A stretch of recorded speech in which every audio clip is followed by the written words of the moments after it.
Hello Kuldeep, can you hear me? Yes. Okay, so can you see the slides?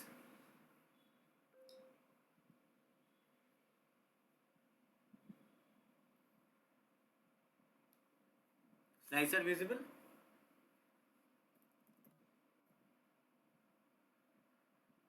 Yes, sir. Okay, okay, fine, thank you. And so we'll start when others will join.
Kuldeep, do you have any idea whether others will join or not? Should I send a reminder mail?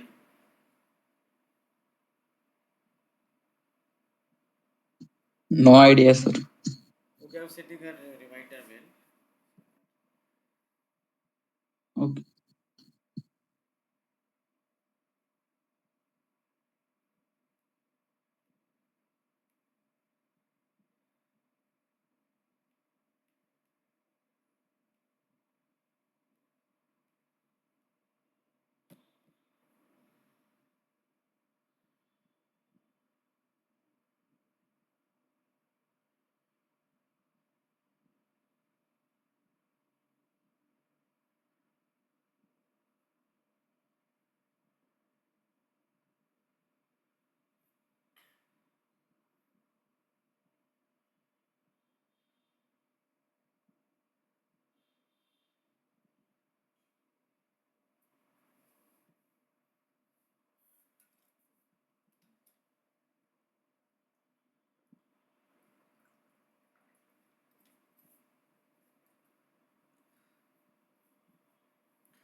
Okay,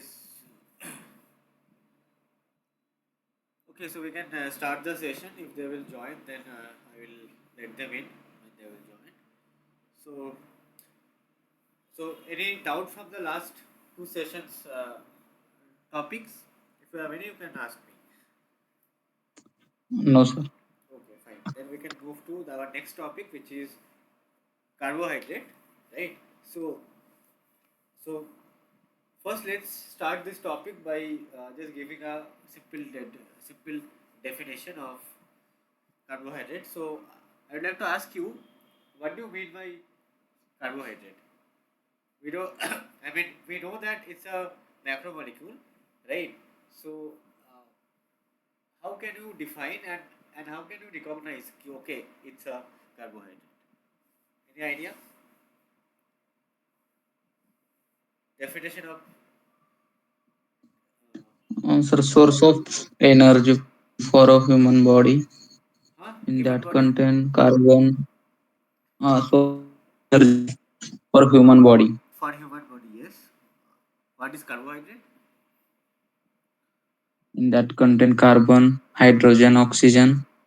Yes, yes. And apart from that, also it can contain nitrogen, sulfur, okay, phosphorus. Because right, because in this session we will see many types of carbohydrates. So basically, a very good definition for the carbohydrate will be. I will share the slides so you will get to know. So carbohydrates are polyhydroxyaldehydes or ketone or substances that yield such compounds on hydrolysis. Right. So this is the actual definition of carbohydrate, which has a polyhydroxyaldehyde. That means what? If I will just a minute. Ah. So like for example, this is your glucose, right? So it has polyhydroxy group. Hydroxyl group means OH group, right? It has multiple OH group, right? So and they are denoted as the hydroxy group. So as they have more than one hydroxyl group, that means they have polyhydroxy group and they have a either aldehyde group here. For glucose it is CHO aldehyde, and for other some other carbohydrates we will see they can have the C double bond O bond also, which is ketone, right? So the polyhydroxyaldehydes which has multiple hydroxyl group, right? So this polyhydroxyaldehyde or ketone, either it is CHO or it is C double bond O, that is called as carbohydrate. And this definition is only telling you that it can, so it is composed of carbon and hydrate means, as you know, water. So this OH group comes from here. But apart from that, it can also have nitrogen, phosphorus, sulfur. Okay, and so if we try to define it by functional group, then it will be easier for you. That's why it's polyhydroxy molecule which has polyhydroxy this I mean multiple number of this hydroxyl group, right, and it has a aldehyde or ketone group.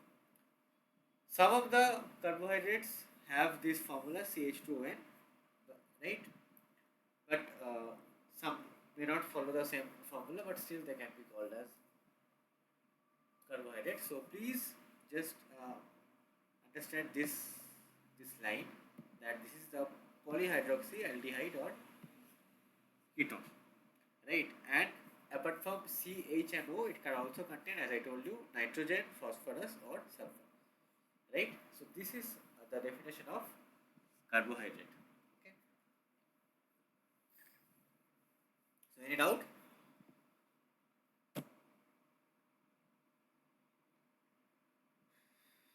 And then carbohydrates can be classified by monosaccharide, oligosaccharide, disaccharide. Monosaccharide is the simplest form of sugar, which consists of a single polyhydroxyaldehyde or ketone group, only this backbone, right? So there will be just only single polyhydroxyaldehyde or ketone unit. This is one polyhydroxyaldehyde unit. So that's why this structure is uh, example of monosaccharide, because it has single polyhydroxyaldehyde unit, right? For oligosaccharide, which consists of short chains of monosaccharide units, right? So if two or three or four number of monosaccharides are coming, and if we will combine them, then the molecules which will be formed, that is oligosaccharide, right? And these multiple monosaccharide units, they are joined by bond which is known as glycosidic linkage or glycosidic bond, right? Among them, the most abundant are disaccharide. Di means two, right? So in this case of disaccharide, two monosaccharide units. This is a monosaccharide unit. So two of such monosaccharide units will come and they will combine to form the disaccharide, right? Similarly, trisaccharide can be there, tetrasaccharide can be there. So can you give any example of disaccharide, Kuldeep? Example of disaccharide. Okay, first give me an example of monosaccharide. Glucose, Glucose. Very good. Disaccharide. fruc- Disaccharide. Any? lactose, Huh? lactose, sir, lactose, Lactose. Correct. Lactose. Correct. Lactose. sucrose, Sucrose. Right. Lactose. eh, Lactose is formed by which two monosaccharide?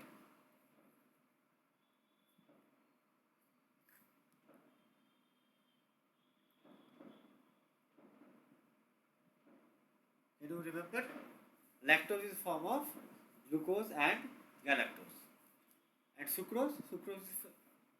sucrose is formed by which monosaccharides? Want to try?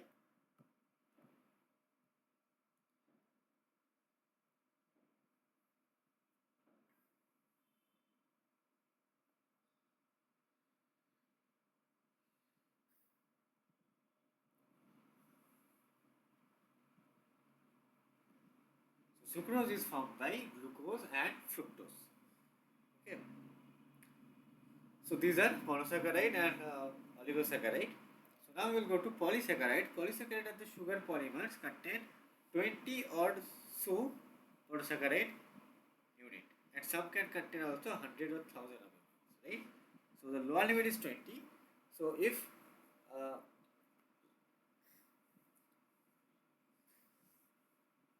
if more than 20 or 20 monosaccharide units are coming and they are combining to form the macromolecule, that is polysaccharide, right? So an example of polysaccharide,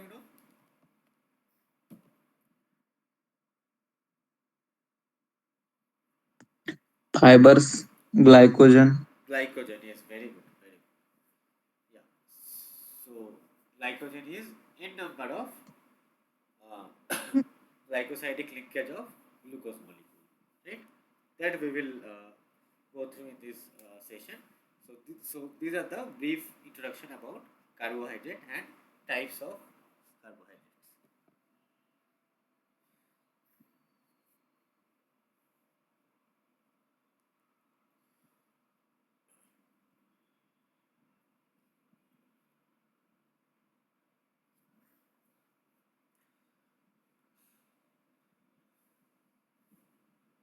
So now monosaccharides. Monosaccharide, the name is itself suggesting you that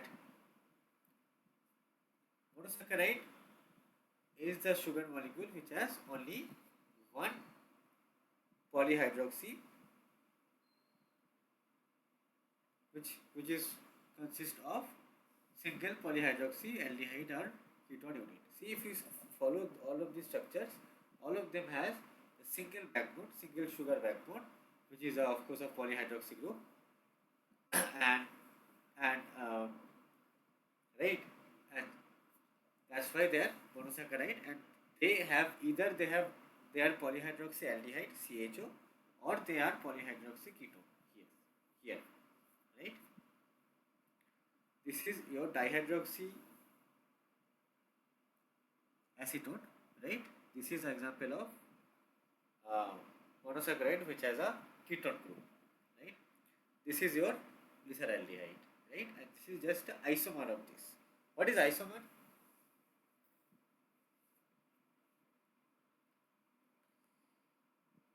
Any idea? Isomer?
Isomer, can you tell me? Isomers are the molecules which have the same molecular formula, but if you follow the arrangement, that is different, right? In this case, glyceraldehyde and dihydroxyacetone or DHA, they have same molecular formula, same molecular weight, but they have different arrangement. It has CHO group here, but this double bond is in the middle position of DHA, right? So that's why it's a isomer of glyceraldehyde, or glyceraldehyde is an isomer of DHA, right? And both of them are monosaccharide. This is the most common form of monosaccharide, which is glucose, or which is the aldohexose. Why aldohexose? Because it has a aldehyde group CHO, and it has 6 number of carbon, 1, 2, 3, 4, 5, 6. So that's why aldohexose. Next is D-fructose, right, which is a ketohexose, and again it's a isomer of glucose, right? Similarly, here CHO was there, and now in the fructose, the C double bond O group came down here, carbon number 2. So that's why this is a isomer of glucose, right? And both of them are monosaccharide. Then this is D-ribose, and this is 2-deoxy D-ribose, right? Now here we are talking about 3 carbon monosaccharide, which is glyceraldehyde and DHA. See, it has 3 carbons. Then we talked about glucose and fructose. They are 6 carbon monosaccharide. Now we will talk about 5 carbon monosaccharide, which is pentose, right? That's why it is aldopentose, because it has an aldehyde group here, and it has 5 number of carbon. And this is the isomeric form of this D-ribose, 2-deoxy D-ribose, where you can see there is some rearrangement between these two groups, and uh, after this, after the rearrangement, it will be turned into CH2 and CHOH here, right? So now 2-deoxy, so they are not isomer, sorry, they are not isomer, but now if you will reduce this carbon number 2, then instead of oxygen there will be hydrogen, right? So now at the carbon number 2 there was a hydroxyl group here, right? But after reduction it will be 2-deoxy, because at the C2 position this oxygen is going out, so that's why 2-deoxy, and it is replaced by hydrogen, right? Because it is getting reduced, so it will become CHO CH2, rest will be same. So after reduction it will be 2-deoxy D-ribose, which is also an aldopentose.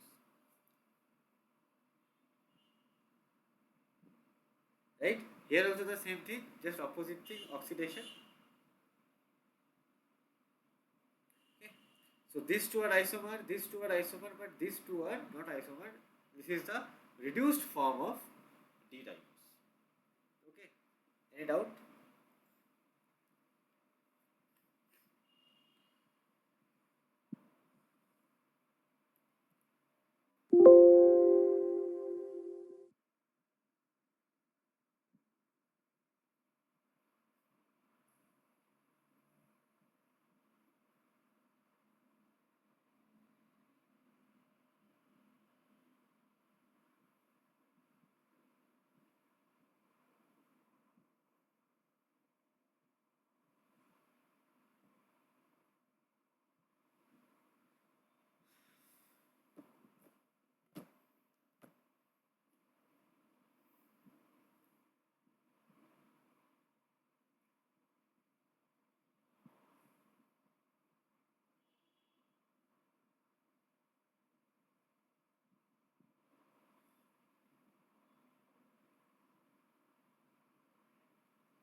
Okay, so I think there is no doubt.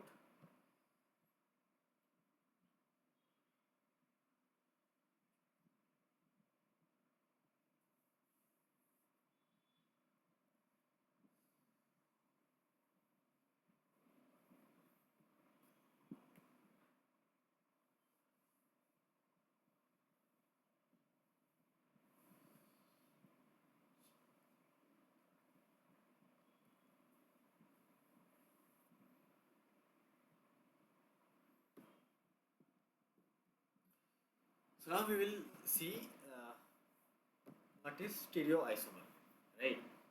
So for this case, like for example here, they are isomer, right? But you can see that between this aldehyde and DHA, there is a shift of this bond, right? There is a shift of this bond.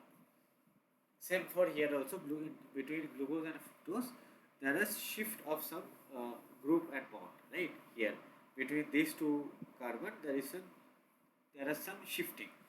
So their molecular formulas are same, but the arrangement is not same. But for the stereoisomer, the molecular formula, of course, it will be same, as well as the arrangement will also be same. There will be no changing of bond or group, right? Everything will be same, but the conformation will be different, right? That So then on that case we will see those two pairs as stereoisomer. They are not a pair of stereoisomer because they have change in the bonds and group. But if this molecule has a different conformation without changing anything here, if they have uh, different conformation, then we will say that these two molecules are stereoisomer. So what do you mean by conformation of a molecule in chemistry?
conformation is, suppose this molecule, it has multiple bonds, right?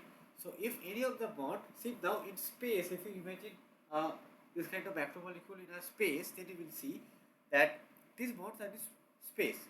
So they can rotate up to 360 degree, right? So in that span of, uh, suppose this is your axis, right? This axis of your sugar, and these are the two bond, right? Here one and H, and here another OH is there, right? Now they are in the space, right? Now we are seeing them in a 2D space, but actually they are in a 3D space.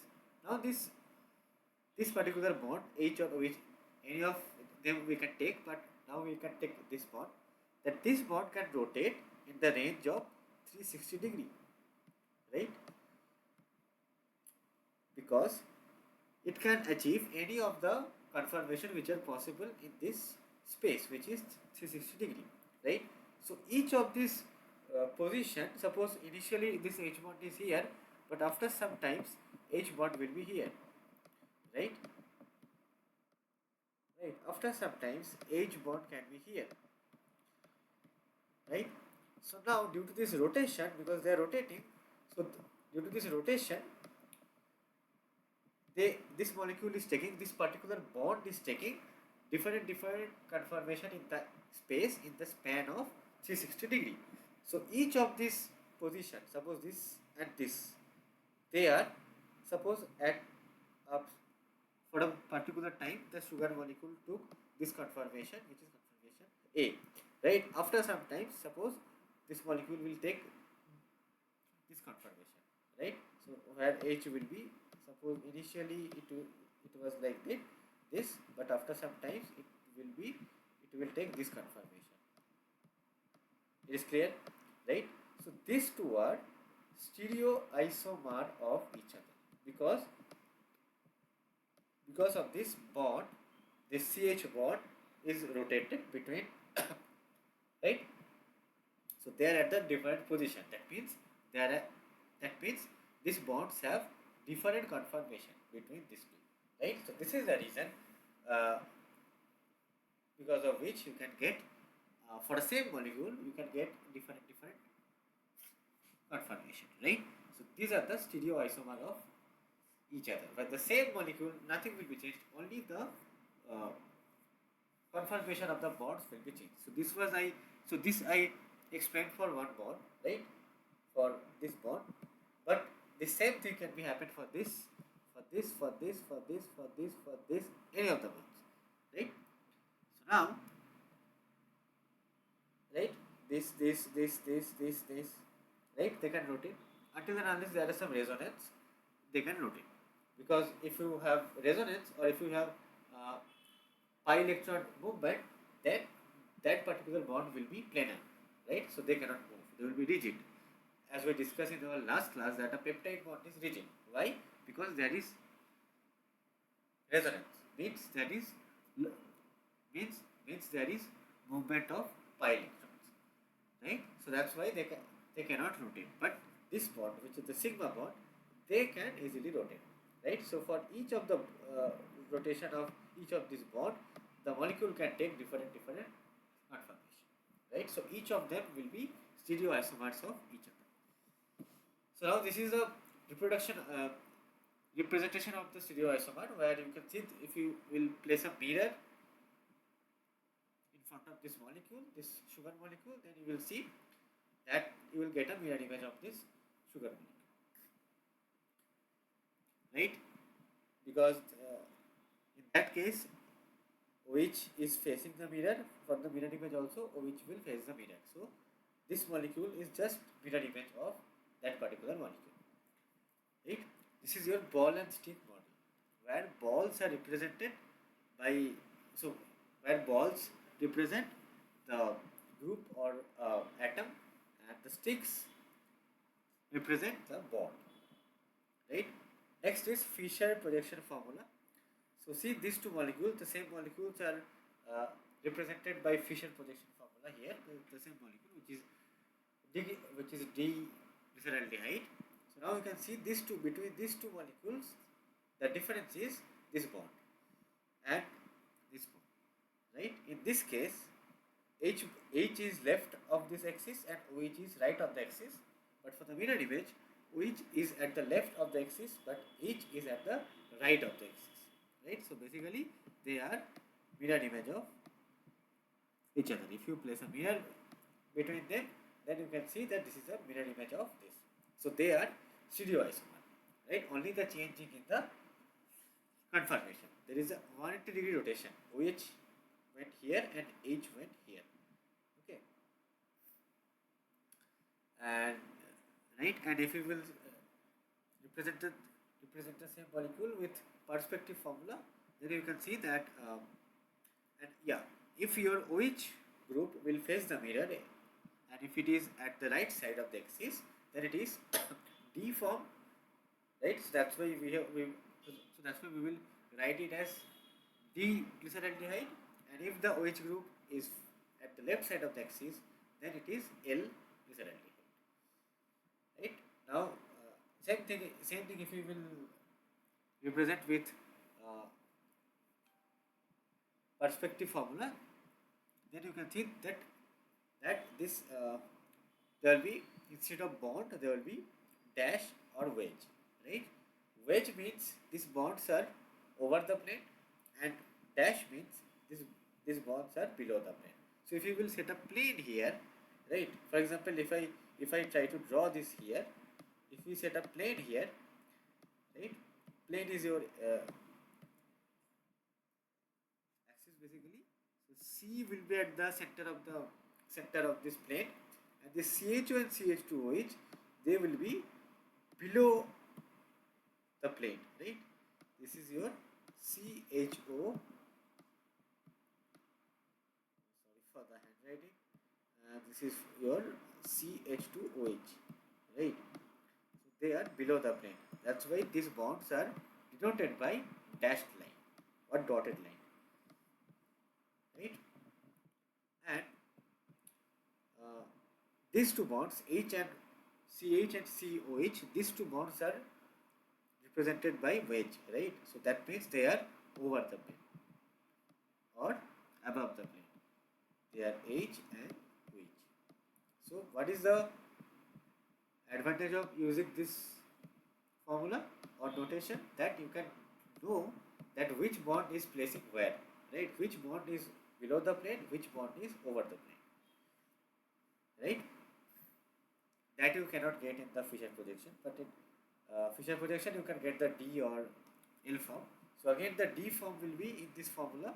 OH group will be at the right side here and above the plane, and for this case L glyceraldehyde, OH group will be at the left side and above the plane. So this is your D form of glyceraldehyde, and for the L form same thing will be there, just OH will be left. So if you will see the plane here, right, C will be at the center.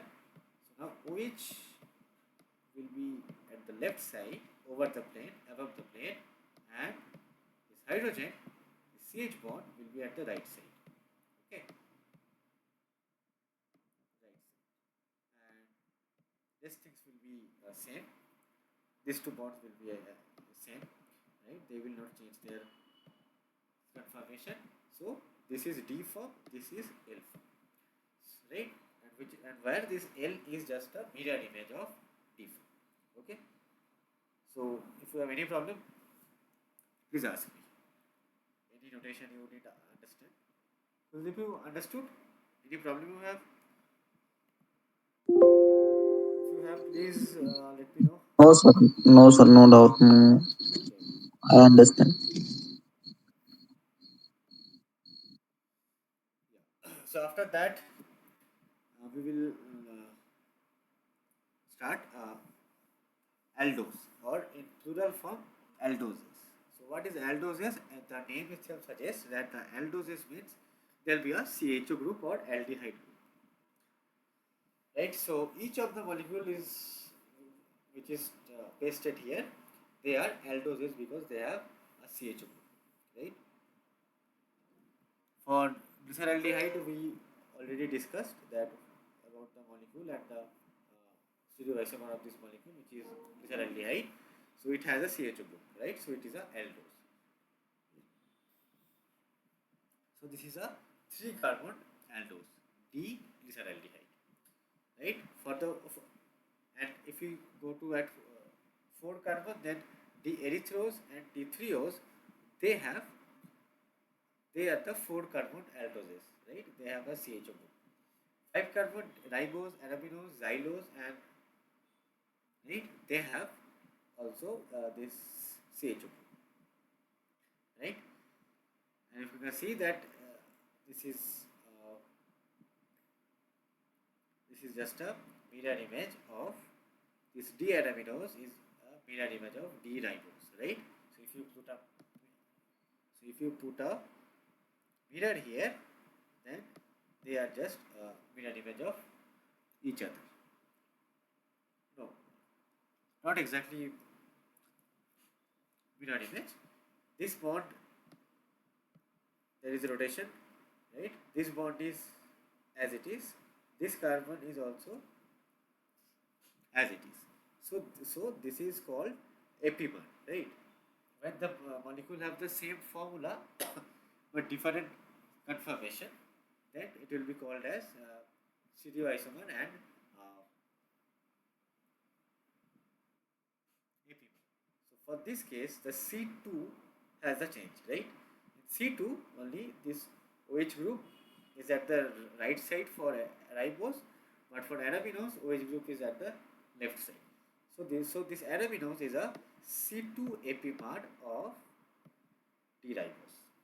Okay. Similarly, for D-xylose, you can see that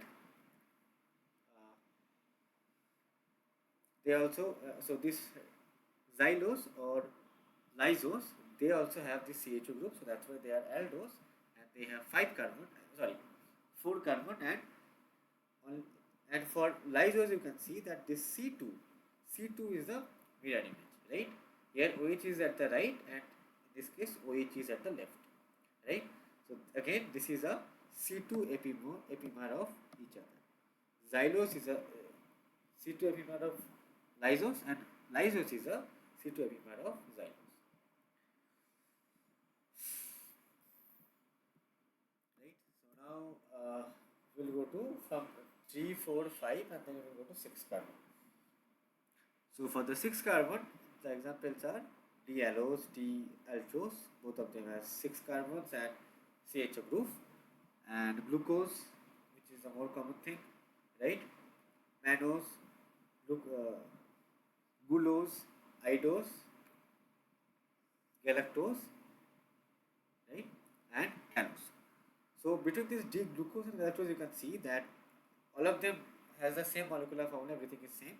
They are 6-carbon sugar. They have aldehyde group. That's why they are aldose.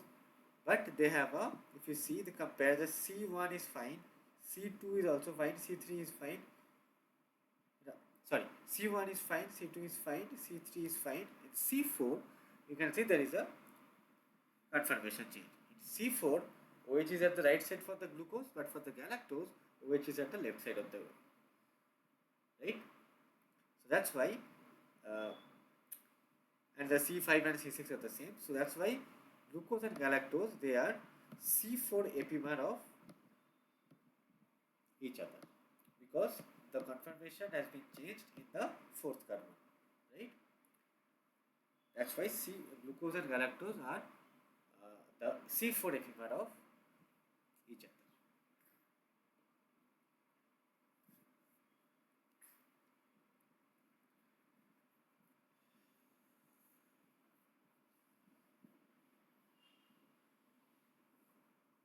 Okay, so if you want to revise for some time, you can do, and let me know if you have any doubt or not. Then we will quickly start our next slide.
So,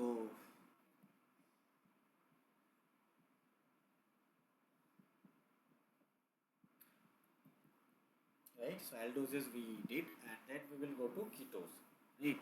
So similarly we will start with the 3 carbon, and now this you can see that the isomer of glyceraldehyde is dihydroxyacetone,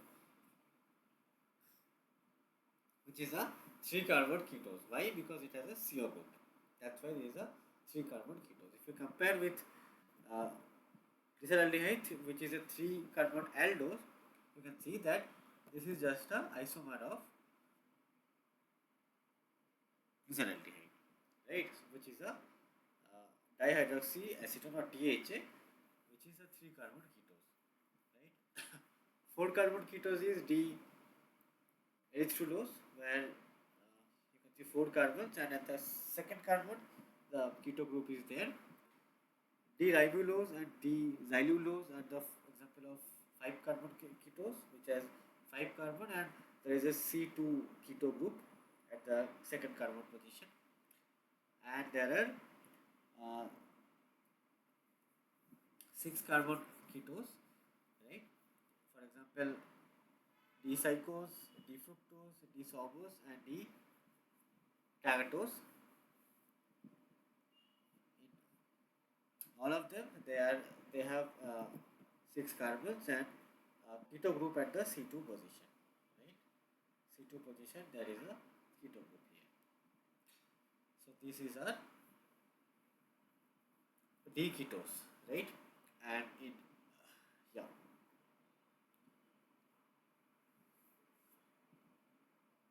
and then as we already discussed about the epimer, then again we will see it here as in details that glucose molecule, which is a 6 carbon aldose, which that is epimer of C2 epimer of D mannose. At why C2? Because uh, yeah, yeah, because you can see that at the carbon 2 position, glucose has H at left and OH at right, but in the mannose, the OH is at left and H is at the right, just opposite. That's why C2, because of this C2 uh, carbon rotation, this is called the C2 epimer of glucose. So D minus is a C2 epimer of glucose, right? And this is your galactose, right? So as I as we discussed that galactose is a C4 epimer of glucose, because at the C4 position the glucose has H at left side and OH at right side, but for galactose at C4 position OH is at the left side but H is at the right side. That's why the galactose is a C4 epimer of glucose. Okay, and now glucose has some cyclic forms, right?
So among the cyclic form of the glucose, you can see that this is your glucose molecule, which is a 6 carbon aldo, 6 carbon aldose, or because of 6 carbon, you can see at you can say that it's a hexose also.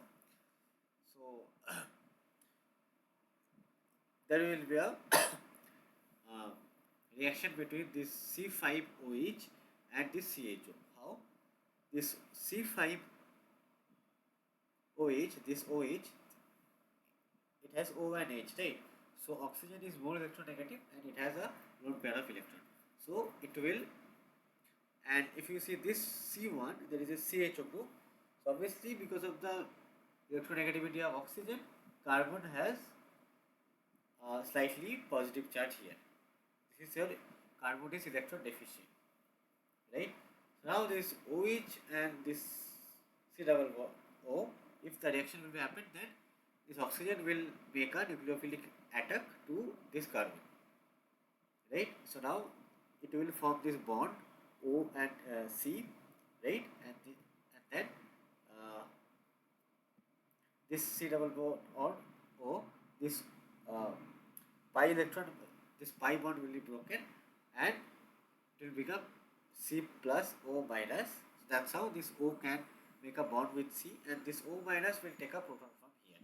This proton will come here and it will make us OH, right? So this is your cyclic form of glucose. Similarly, here, so there are two possibilities after this reaction. Either it will take this form, alpha D glucopyranose, or it will take this form, beta D glucopyranose. Same thing, just conformation change. Here H is above the plane, OH is below the plane, but here OH will be above the plane and H will be below the plane. So for alpha D glucopyranose, H will be above the plane, OH will be below the plane. But for beta D glucopyranose, OH will be above and H will be below. Right? So these are the cyclic forms of D glucose. Clear?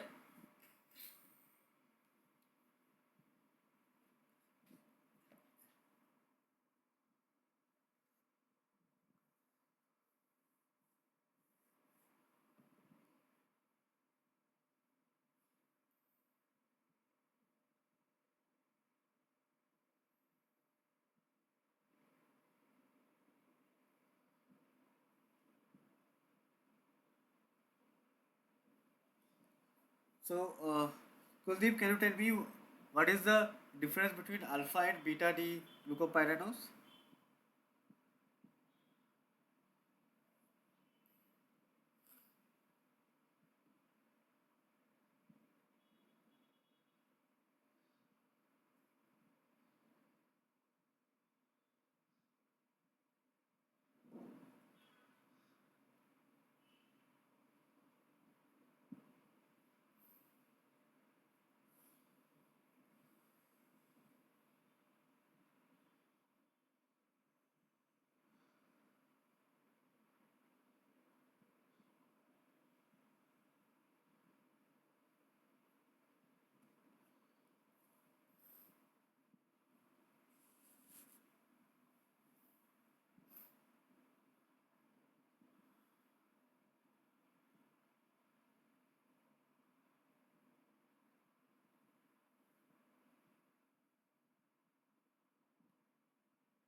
The difference between alpha and beta?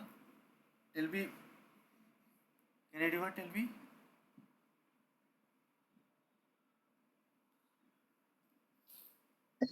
Alpha anomer, the hydroxyl group, sir. Alpha, alpha will have what? Hydroxyl group. But where? The difference. Both of them has the hydroxyl group, na? But the difference, I'm asking for the difference. This Can you guess? You can just see when this reaction will be happen. You understood this part, right? How this OH group will make a nucleophilic attack here, and right. So if you understood this, then you will get to know that when this nucleophilic attack will be made at this C1, then this bond will be formed and C will have one H and OH. So now for alpha, H will be above the plane, OH will be below the plane. But for beta, OH will be below, above the plane and H will be below the plane. That is the difference between alpha and beta, and they are anomer of each other. When this C1OH, depending on this C1OH and C1H, these molecules are anomer of C1 anomer of each other. This left one is alpha glucopyranose and right one is beta glucopyranose. Understood? Yes, sir.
So now we will shift to pyranose and furanose. Pyranose, you understood, right? Here there are two forms of the pyranose for glucose. One is alpha, one beta, and they are the anomer of each other, right?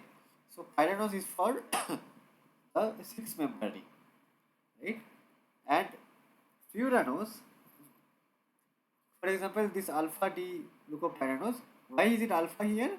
Because H is at the top, OH is at the bottom, right? See, same thing. When H is at the above the plane and OH is at below the plane, then it is alpha. So this is a pyranose ring because it is a six member ring. Now the six carbon sugar can also make furanose ring. For example, fructose.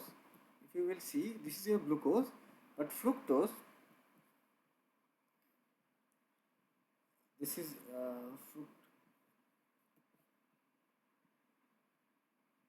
yeah. So this is your fructose, right? So for fructose, what will happen? This CH2OH again, C6OCH2OH. So this OH again, it has O has the uh, more electron negativity, right? So it has lone pair of electron, and it will make a nucleophilic attack here. This C double bond O, because C is electron deficient, right? So when it will make this nucleophilic attack here, then it will make a five member ring, right? So that's why fructose will make a five member ring, and for five member ring, we will call it at furanose.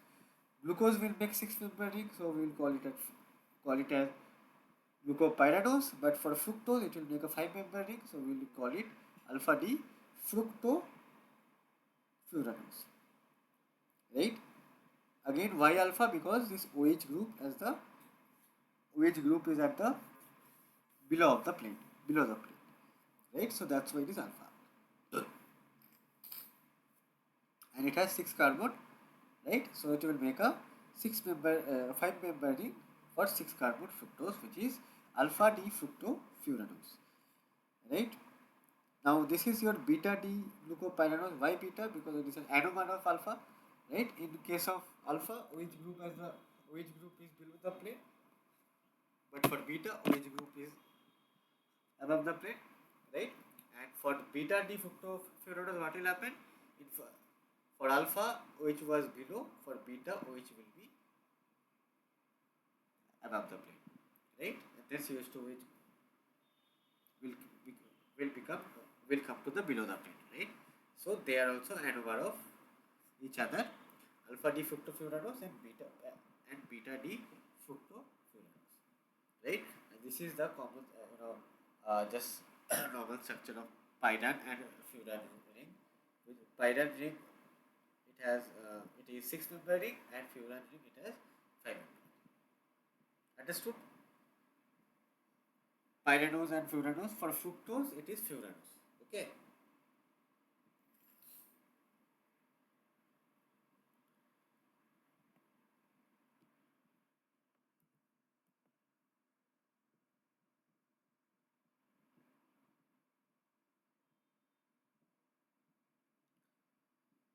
So there are some conformation formulas for pyranose, right? Which is uh, two possible chair forms, right? For pyranose ring, which is a closed circular ring, so if you so it can be denoted by this. So the actual conformation is this, okay, which is also known as chair form because it looks like a chair, right? And this looks looks like a board, so it is a board form. Left one is chair form, right one is board form. So in the chair form, oxygen will be here at the edge, but for the board form, oxygen will not be at the edge, right? Oxygen will more near the axis, it will be in the middle, right? And it has two positions. One is one is axial position, another one is equilateral position, right? AX and EQ. For alpha D gluco for alpha D glucopyranose, it can take this chair form, right? So if you will write this ring structure in the chair form, then you will see that uh, this H will be at the uh, equilateral position, and this OH will come at axial position, right? Similarly, it will follow this rule, right? So this is the chair conformation of alpha D glucopyranose. Okay.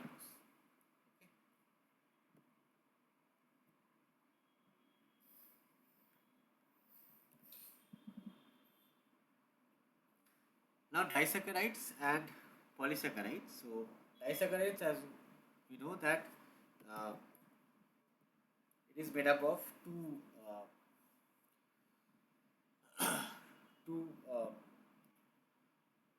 monosaccharide unit, right?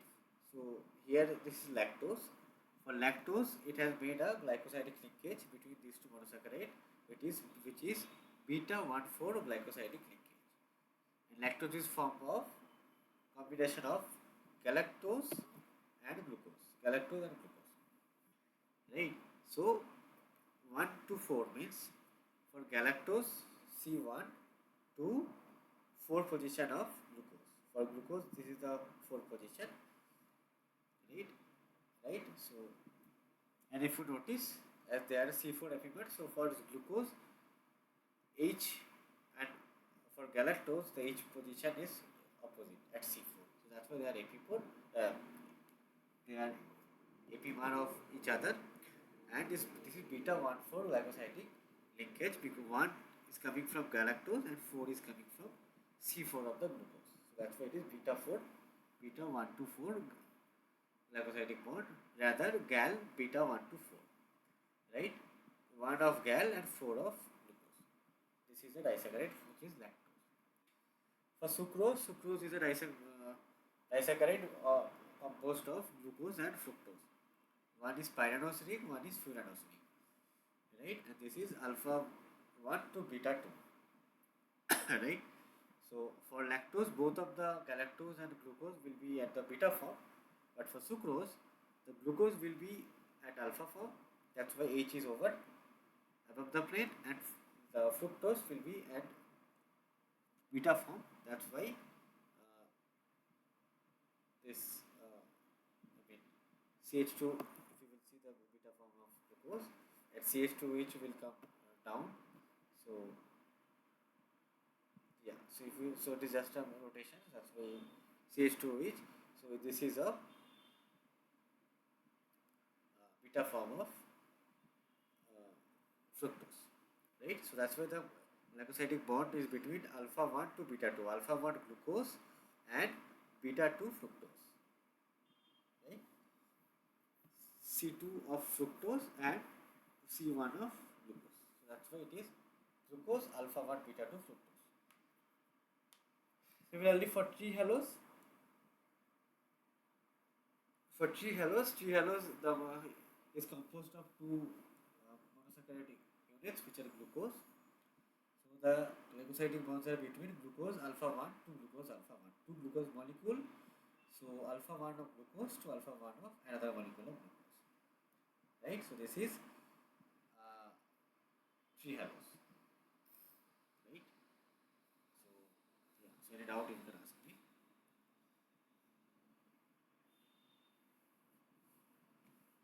And this is the polysaccharide, right? Polysaccharide is made up of disaccharide is kind of oligosaccharide which is made up of two or three or four or five. But for polysaccharide, at least 20 monosaccharide units will be there. For example, amylose and amylopectin. Both of them are making the starch, which is a polysaccharide. So amylose is a non-branched polysaccharide which is made up of multiple number of glucose molecule, right? And they are connected by alpha 1 to 4 glycosidic linkage between two glucose molecule, right? And this is amylopectin. Amylopectin is branched chain polysaccharide. So here also two glucose. So basically two chain of glucose here, right? Just like of just like amylose. So they are branched and connected with alpha 1,6 glycosidic linkage, alpha 1 to alpha 6, right? So this is a branch point where the glycosidic bond is alpha 1 to 6. So if two amylose chain will be connected by this alpha 1,6 branch point, alpha 1,6 glycosidic bond, then there will be a branching, right? So this is called amylopectin, right? So this is your amylose, this uh, green one, and this red ones are amylopectin. See, amylose is not branched linear, but amylopectins are same thing, but they are branched. And this branching is made up of alpha 1,6 glycosidic linkage.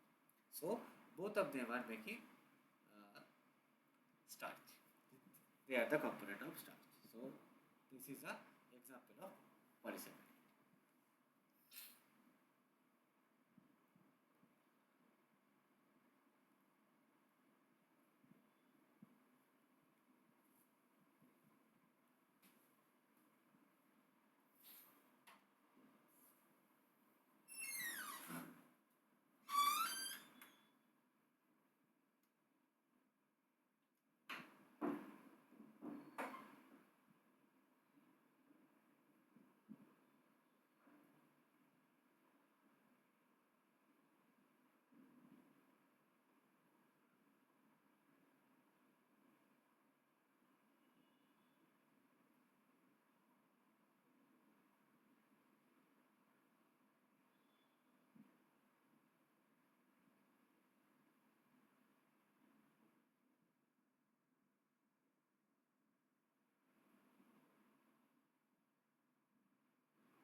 So after that, we will shift to the next polysaccharide, which is chitin.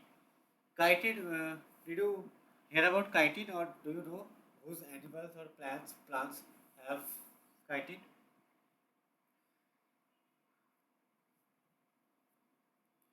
Chitin, if any thing is containing of chitin, then it will provide the hardness, right? It will make any particle hard. For example, in spotted jute beetle that has the chitin, so which has a exoskeleton which is made up of chitin, right? So that's why it is very hard shell, right? So chitin is a polysaccharide which is made up of, which is a homopolymer of N-acetyl D-glucosamine, right? So till now we were discussing about amylose, right? Then which are the monomeric unit of glucose, both for amylose and amylopectin. The monomeric unit was glucose, but for chitin, the monomeric unit is N-acetyl D-glucosamine. So this is a derivative of glucose, right? So at the C2 position, in glucose there is H and OH, but in this case, for chitin, at C2 position there is H, and instead of OH it has NHCOCH3. CH3CO is the acetyl group, right? So that's why this N-acetyl term comes, and it has a NH group. So for this NH group, there is a amide terms come. So that's why it is N-acetyl glucose amine, right? So in that case, the monomeric unit are N-acetyl D-glucosamine.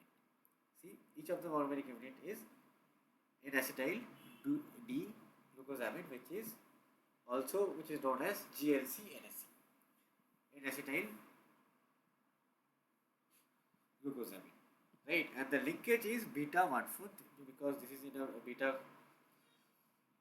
conformation, right? You can see that H is at below the plate, so that's why this is a beta form, right? And here beta, so C1 of one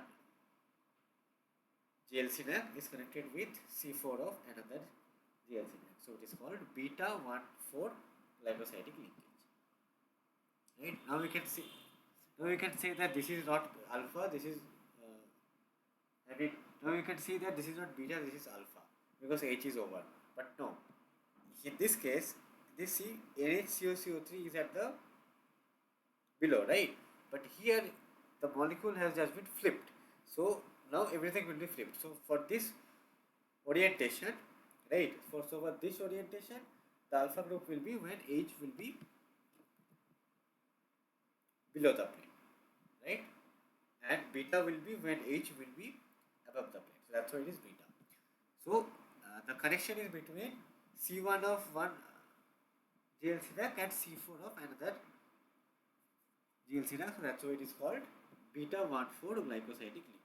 See, at every place it is beta 1/4 glycosidic linkage between N-acetyl D-glucosamine monomeric units, right?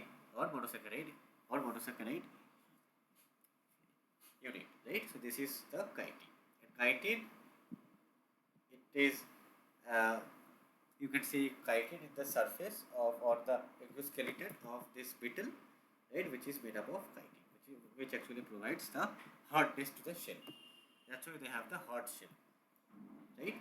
And for yeast also, the cell wall has the composition of chitin to make the cell wall hard, right?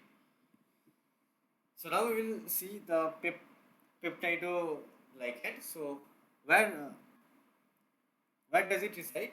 Kuldeep, do you remember? Peptidoglycan. What is the meaning of this term? Peptidoglycan.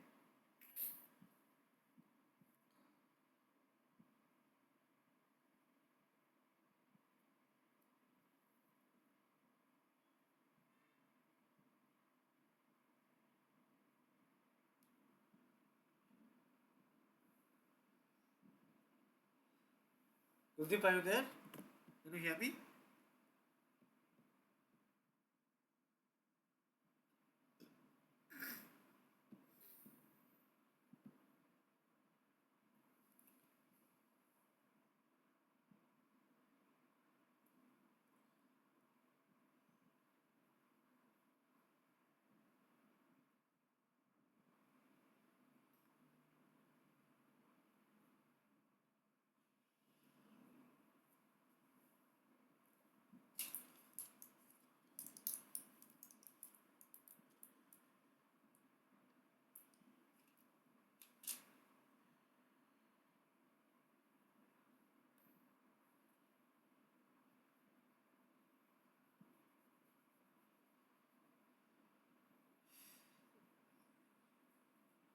So peptidoglycan is, from the term you can see that there is combination of combination of carbohydrate and protein, right?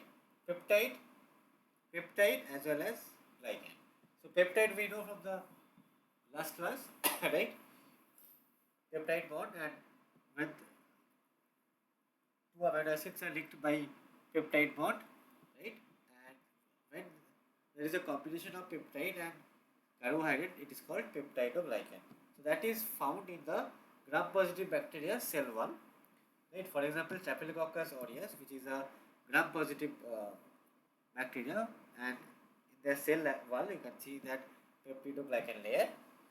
So this is the composition of peptidoglycan. So this name indicates that it has a peptide group, right? Peptide chain as well as carbohydrate. So let's first start with the carbohydrate. So it is a uh, polysaccharide group, right? So there are two monosaccharide units are there. One is, as we saw for the chitin, N-acetyl glucosamine, same N-acetyl glucosamine or GLC-NSC is there, and another one is N-acetyl buramic acid, right, which is green one. Green one is N-acetyl buramic acid or MURTAC, and red one is N-acetyl glucosamine or GLC-NSC. So so you can see that MURTAC and GLC-NSC are placed in an alternative way, right, and they are connected by glycosidic linkage, right, and along with that it has a peptide chain. Each of this GLC-NSC and N-acetyl buramic acid, both of them has an associated peptide chain, which is made up of alanine, L-alanine, D-glutamic acid, L-lysine, and D-alanine, right? So this is the common, structural unit of peptidoglycan, and this linkage between this GLC-NAC and N-acetyl glutamic acid, this linkage is beta 1,4 glycosidic linkage, and each of this sugar monosaccharide unit is associated with four uh, I mean polypeptide chain, which is made up of four amino acid: L-alanine, D-glutamic acid, L-lysine, and D-alanine. And there is a branching. See, this is one linear array, another linear array, third linear array, right? So now they are connected with each other by branching, and here this pentaglycine bridge will act as a bridge or mediator, or as a branching point, which will connect these two uh, these two array of polysaccharide. This is one array of polysaccharide. This is second array of polysaccharide. Now, how they will be connected? By this pentaglycine bridge. This is called pentaglycine bridge. That's why they are connected, and they will make a complex structure because they form a branching, right? So this is the structural unit of peptidoglycan, which is present in the cell wall of gram-positive bacteria, for example, Staphylococcus aureus. Understood?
Next we will start the extracellular matrix, right?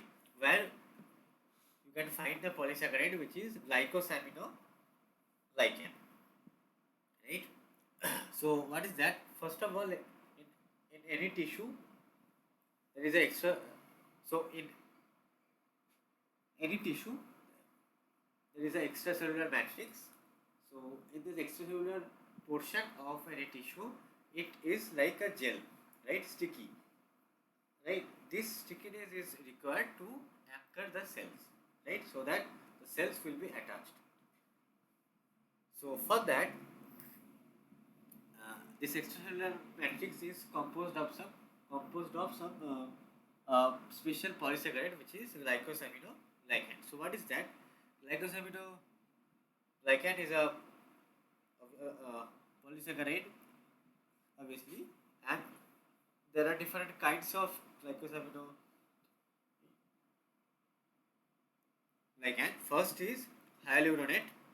So in hyaluronate, there is a beta 1,3 glycosidic bond between this glucose acid, because instead of CH2OH there is uh, C double bond O, so that's why it is acid, and in acetyl glucosamine, right? So between them there is a beta 1,3 linkage, and there is a beta 1,4 linkage between GLC-NSE and the next GLCA. So this is the repeating disaccharide, right? Beta 1,3 linkage between GLCA and GLC-NSE. That is the repeating disaccharide of hyaluronate. And for this case, uh, this GLC-NSE will make a beta 1,4 linkage with the next GLCA of the next repeating unit, right? And it has 50,000, almost 50,000 disaccharides per chain. Next is chondroitin 4 sulfate, where the first one is GLCA, which is forming a beta 1,3 glycosidic linkage with uh, gal-NAC4S, because it is galactose, in acetyl galactosamine, and there is a sulfate group at the C4 position, that's why 4S. Sulfate group at the C4 position, that's why it is 4S, so that is GalNAc4S. So there is a beta 1,3 bond between GLCA and GalNAc4S, and again this GalNAc4S will make a beta 1,4 linkage with GLCA of the next repeating unit, and in chondroitin 4 sulfate this there will be 20 to 60 disaccharide unit per chain. For keratin sulfate, the disaccharide unit is galactose and GLC-NSE 6S, means N-acetyl glucosamine with 6 sulfate as the sulfate at the C6. See, at the C6 position there is a sulfate.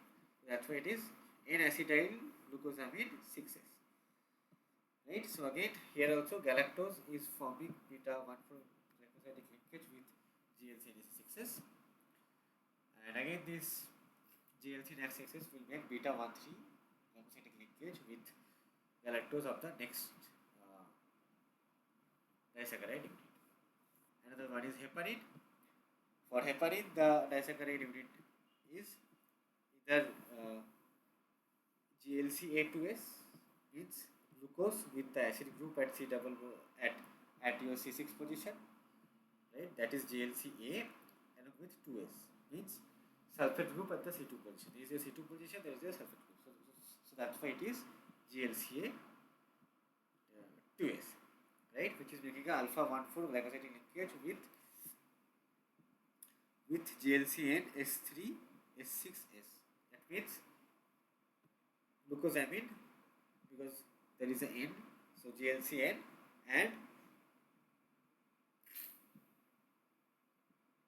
and sorry, GLCNS, because this amino group is like one hydrogen is replaced by SO3 sulfate, so that's why it is GLCNS, right? And with sulfate at the C3 position, 3s and CX. See, sulfate at the C3 position and sulfate at the C6 position. That's why GLCNS, GLCNS and 3s and 6s. That is your heparin, right? But where there is a alpha 1,4 glycosidic linkage between GLCA2s and GLCNS 3s 6s. This is the disaccharide unit, and in heparin there is almost 15 to 90 such kind of disaccharide units. So they are glycosaminoglycan. Right? Any doubt? Kuldeep, is it fine?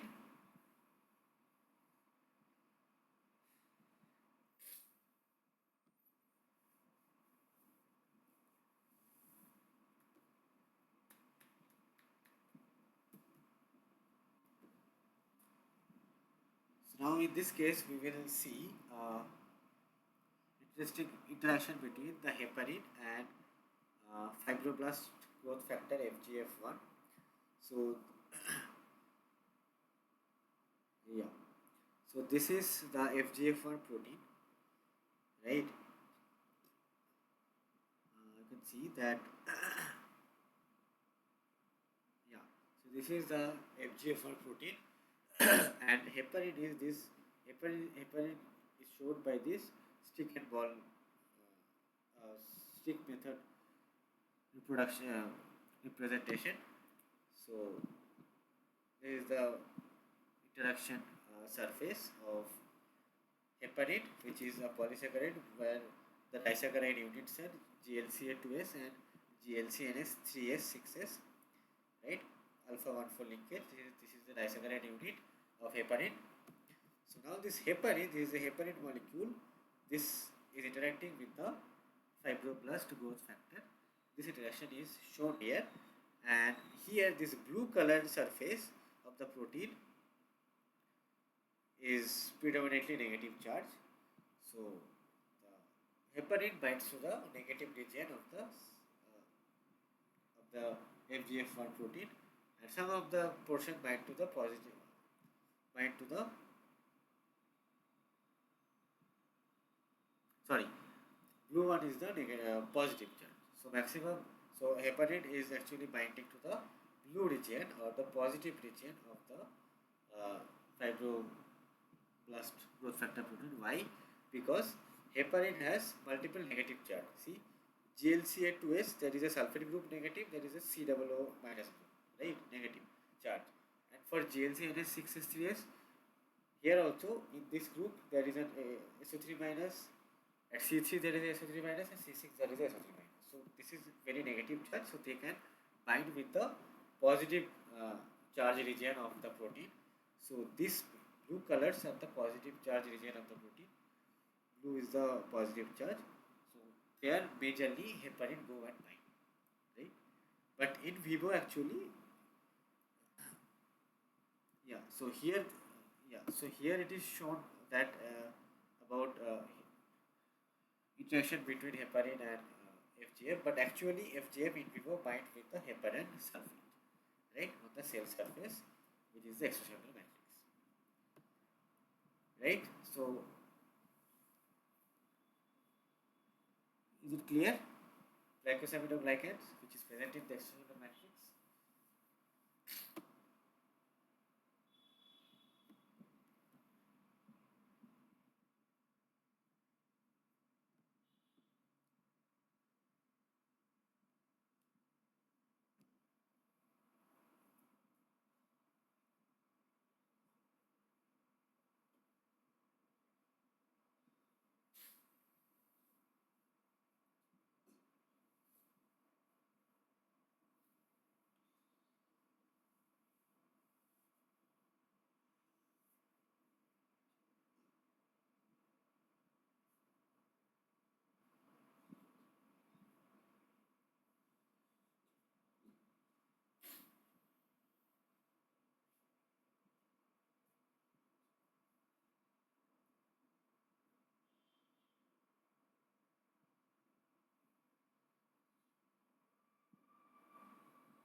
Next, we will start proteoglycan. Okay. So proteoglycan is also a part of extracellular matrix. Okay. So this is the proteoglycan structure.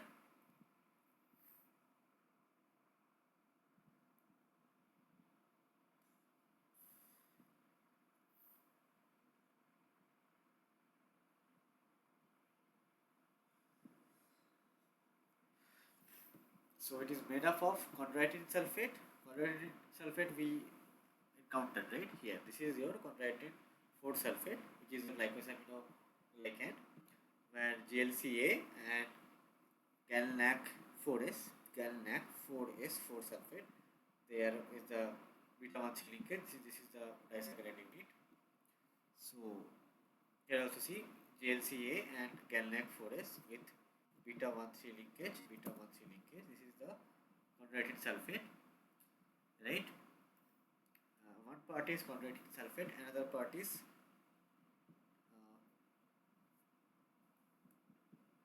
disaccharide linker, which is galactose, and xylulose, right?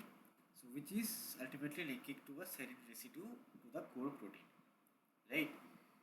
So yeah, so this is the proteoglycan structure, protein as well as glycan, right? So this polysaccharide chondroitin sulfate is connected to the protein by this trisaccharide, or sorry, yeah, by this trisaccharide linker, galactose, and xylose. Okay, so that is called proteoglycan. So it is also found in many yeah. So one of the example is syndicate. Syndicate has this integral membrane. So yeah, so in this case, the integral membrane protein, this is one integral membrane protein, right? So it has many proteoglycan structures because this protein is connected with many polysaccharide units. For example, chondroitin sulfate, orange ones are chondroitin sulfate, and green ones are heparin sulfate. So here we can see this thing.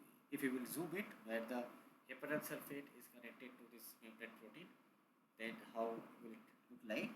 So this is the, if you will zoom out the heparin sulfate, then you will see there will be a two domain. One is Na domain, one is S domain.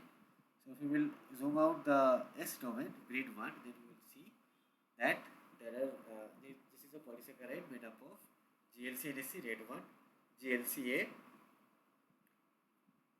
violet one, GLCNS again, yeah.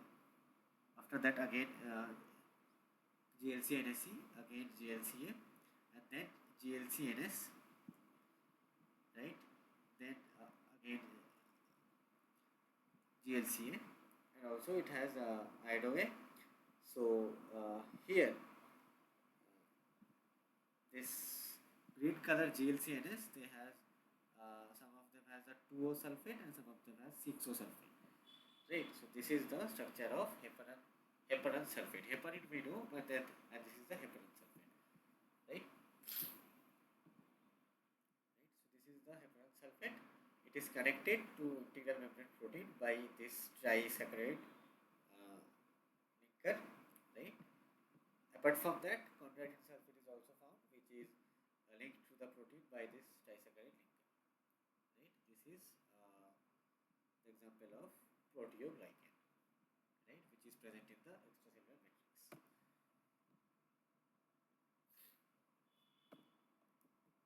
Right now, how proteins will interact with the heparin sulfate? This is your heparin sulfate. So how proteins your, and it has two domain, Na domain and S domain. So so different interactions are reported with heparin sulfate. So one is, this is your heparin sulfate, which is a polysaccharide. Now this A-thrombin or AT will come and it will bind to a specific polysaccharide S domain in the this heparan sulfate, right? When it will bind, then it will allow a conformation change so that it can bind with the factor Na, right? Which is a blood clotting factor that prevent the blood clotting, right? So that's why heparin or heparan sulfate is used as a anticoagulant, right? It will inhibit to clot the blood. So see initially a thrombin cannot bind to factor XA because there is no shape complementarity. But when it will bind to the S domain, then it will allow some interaction change, right? Conformation change, and then it can bind to factor 10A, right? Now this factor 10A will prevent the blood clotting, right? This is called conformational activation because A thrombin will be activated by changing the conformation when it will interact with the heparan sulfate. That's why heparin is important as a coagulant in the blood bank. Next is enhanced protein interaction. Binding of A thrombin and thrombin to distant S domains of heparan sulfate. Right?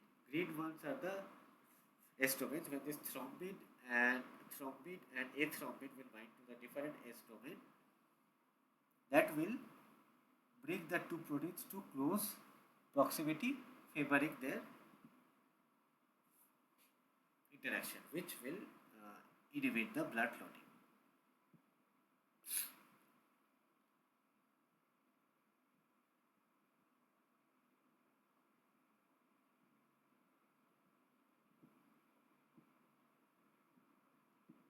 Right? Another thing is co-receptor for extracellular ligand. Here, S domain of heparan sulfate interact with both of the fibroblast growth factor (FGF) and its receptor. This pink one is at the FGF receptor, bringing the oligomeric complex together. They will bring them to close proximity, and they will increase the effectiveness of a low concentration of the FGF. Right, so that at very low concentration of the FGF, if heparan sulfate is there, then they will bring the receptors to the close proximity so that the downstream signaling cascade will be started. Right, so this signal will be on, this pathway will be on. Then next is cell surface localization or concentration. High density or negative charge in the heparan sulfate. Why? Because this heparan sulfate has many 2O sulfate and 6O sulfate, and also it has GLCNS. So all this sulfate group has a negative charge. So that's why heparan sulfate is negative.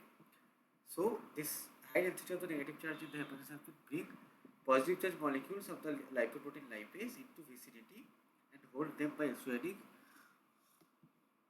interaction. So here this is the heparan sulfate, right, and this is the lipoprotein lipase. So they will bind to the heparan sulfate because it is positive and heparan sulfate is negative, right?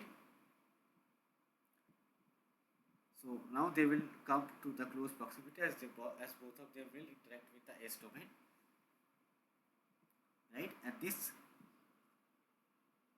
right? So that's why it will bring this lipoprotein lipase to localize at its current position in a concentrated way, high density.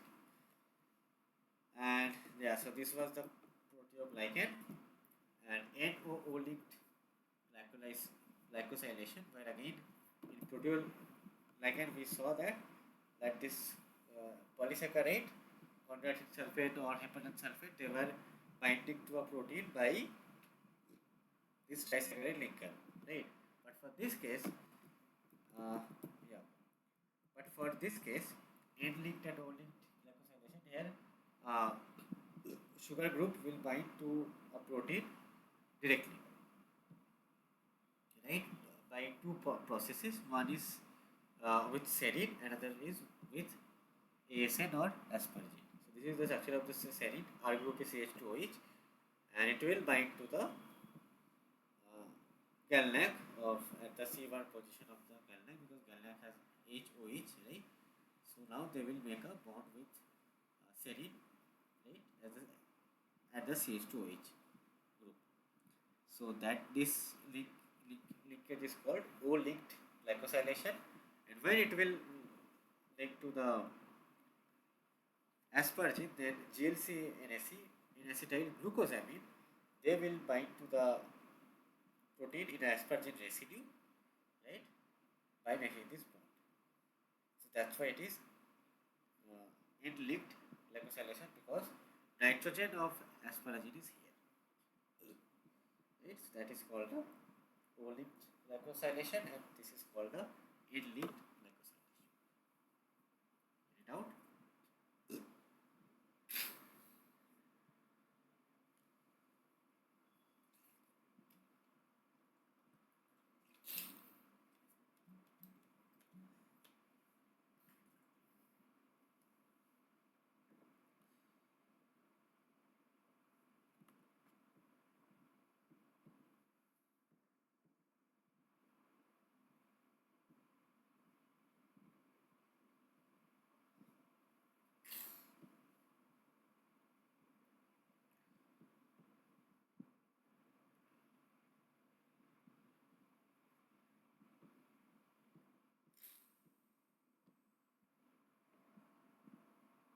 Right? So the difference you remember that for O-linked glycosylation, GalNAc will be bind to the serine residue, right? So this O atom, that's why it is O-linked glycosylation. For N-linked glycosylation, GLCNAC, N-acetyl glucosamine, that will interact with the asparagine residue of a protein by this nitrogen atom, right? So that's why it is N-linked glycosylation. Okay. Next, we will see that ligand and lectin interaction is important for extravasation. Extravasation is when through your, and as we know that throughout our blood vessel, the lymphocytes are moving, but when a certain region of a tissue is infected, and then the lymphocytes has to be come out from the blood vessels to the site of inflammation, or site of infection, right? So that's why this process of going out of the lymphocytes from the blood vessel to the site of inflammation is called as extravasation. So here this lectin ligand interaction is playing an important role for this extravasation of the lymphocytes, right? Lectin is a carbohydrate which can bind to the protein. So the ligand of the lectin is obviously protein, right? So here you can see that throughout this blood vessel, when blood is flowing, then free T lymphocyte is flowing throughout this uh, blood vessel along with the blood flow, and then this blood vessel has the integrin and p-selectin in the cell membrane, I mean in the vessel wall. Okay, so this is called the capillary endothelial cell. They express the integrin and p-selectin proteins, or receptor basically, in their cell surface, right? This lining of the vessel, blood vessel, is made up of endothelial cell. So this endothelial cell express integrin and p-selectin.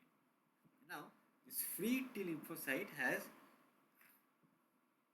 a glycoprotein ligand for integrin, this red one, and yellow one is glycoprotein ligand for p-selectin, right? So now this, when it will come to the close proximity, when they will start expressing this glycoprotein for integrin and glycoprotein for p-selectin, then this free T lymphocyte will make interaction with integrin.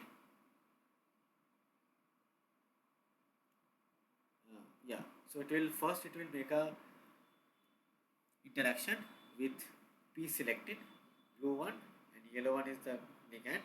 So they will make interaction, and then after, so this step is rolling. After that, uh, this T lymphocyte, which is expressing the glycoprotein ligand for integrin, it will interact with the integrin also. So now it is interacting with selectin, p-selectin, as well as integrin. So now this free T lymphocyte will not be P any longer; it will be make a adhesion with the endothelial cell line, right? So now this adhered T lymphocytes, which are adhered to the wall, they will so they will move out from this blood vessel and it will go to the site of inflammation, right? So in order to bring uh, free T lymphocyte to the cell lining, this interaction is very important the, between the integrin and the corresponding glycoprotein and the selectin and the corresponding glycoprotein. This interaction will bring those lymphocytes to the cell lining, right? And so that this T lymphocyte will come out from the blood vessel to the site of inflammation, which is called extravasation. So that's why due to for this extravasation process, the lectin ligand interaction is very important for this process, right? So that's why this glycoprotein for P-selectin and glycoprotein for integrin, they are important to uh, interact with the integrin and P-selectin so that extravasation can be happened, right? So that is important. So that's why it is the important role of the glycoprotein and its corresponding protein here for this extravasation process. Okay. Okay. So we are end of the. Okay. So now we have reached the end of the session. So that's all for today. So if you have any doubt, you can please ask me.